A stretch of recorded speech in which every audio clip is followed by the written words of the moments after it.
when your morning starts out here and the next morning you're here. But let's be honest, that's not how traveling between two fantastically different locations actually works.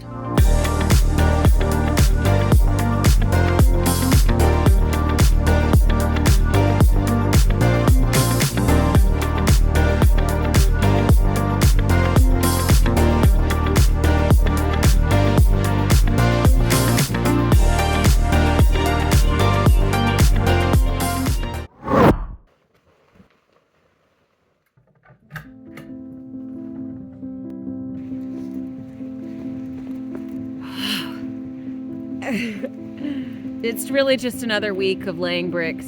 10 weeks to go, except this week, the bricks are gonna go a lot deeper than just miles on a trail.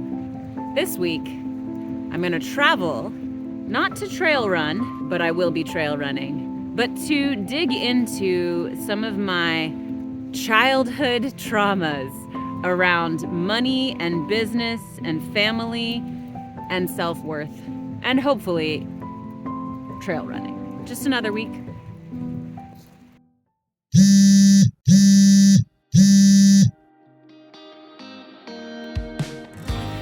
I signed up for a retreat in Sedona with no agenda, but with an intuitive sense that this was something I needed.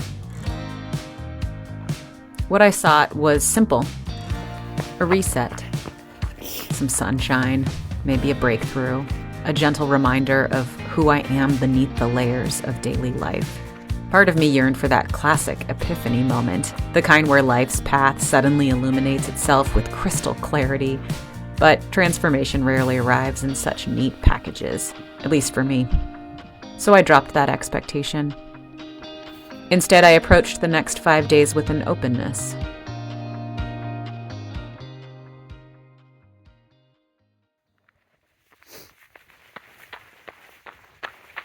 I knew I needed to face the shadows that had walked beside me, some for months, others for years, and a few that had been my companions since childhood.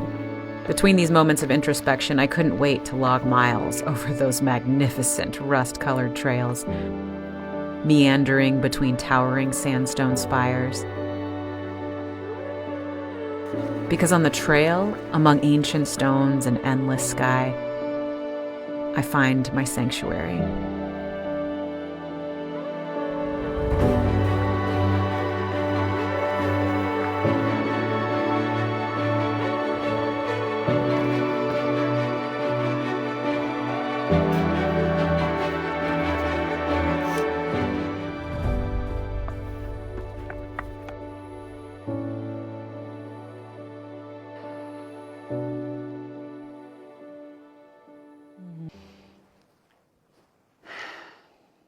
Before this trip, I jumped on the wait list for my first 100K ultramarathon, the Black Canyon 100K, not an insignificant race. This is double the distance that I've ever run before, and only a handful of times at that. I did this at a time in our life when money is really tight. I was laid off recently, and both Adam and I seem to gravitate towards more sporadic forms of income. Not the kind of security I've been told to seek since I was a kid. And now I'm committing to a lot of time on feet, a lot of time on the treadmill, on the trails in the middle of winter. All the while, the world is telling me I shouldn't be spending my time on this. Or maybe I'm telling myself that, but I'm not spending time. I'm investing it. I'm investing it in myself. The first thing I uncovered in Sedona was the relationship of my own thoughts around self-worth and training and ultramarathons. My mind has been looping thoughts like, ultra running is a bit excessive. It's a selfish pursuit, one that takes time away from family and career responsibilities. It strains finances. It isn't productive.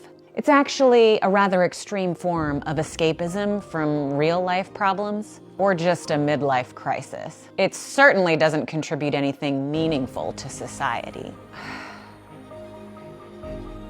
I've grown sick of this looping soundtrack in my mind. One that I've never really believed in, but persists nonetheless. The part of me that signed up for the Black Canyon 100K doesn't believe in these thoughts. This part of me feels that every day I'm training for some sort of big, outrageous goal is like a daily practice of self-love. My time in Sedona, both on the trail and writing in my journal and meditating and doing all of the deep work you might expect from a retreat in Sedona. My time there helped me see that even though I was told to take this safe route through life, even though every wild choice I made with my life was received with disappointment and dread, that even though I've learned to take care of everyone around me, but not myself, I don't have to continue like this.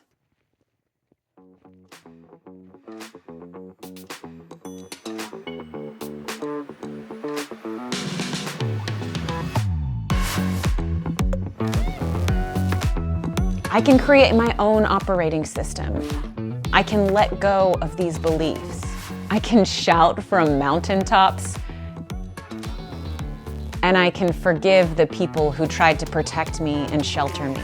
I can see that by living my own version of a meaningful life, I'm actually sending ripples of permission into the universe that others can do the same.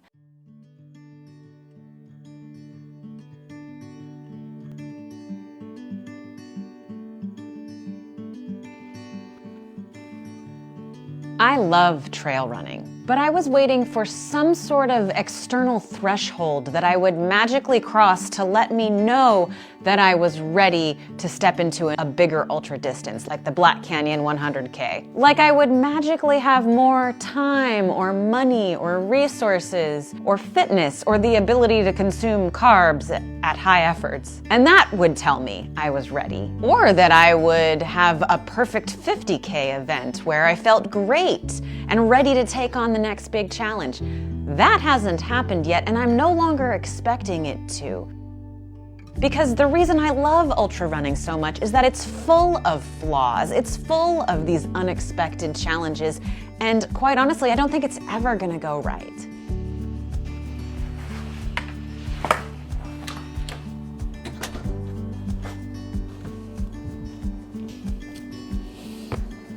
All we need to do to take a big leap or shoot our shot or step up in distance to a 100-kilometer ultra run, for example, or take on any big goal is to give ourselves the permission to do it. But not just the permission to do the big thing one day in the future. Because who knows what the future is gonna hold? Who knows if that thing will actually happen? We have to give ourselves permission to do the thing every single day. Every training session, every calorie consumed, every rest day earned. This type of permission to take on the daily practice of going for a big adventure goal is actually what changes our lives.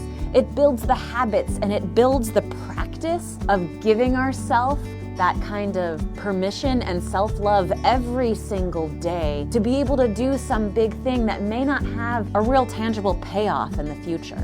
I think this is how we practice showing up for ourselves. This is how we practice showing ourselves love every day. This doesn't just apply to ultra running.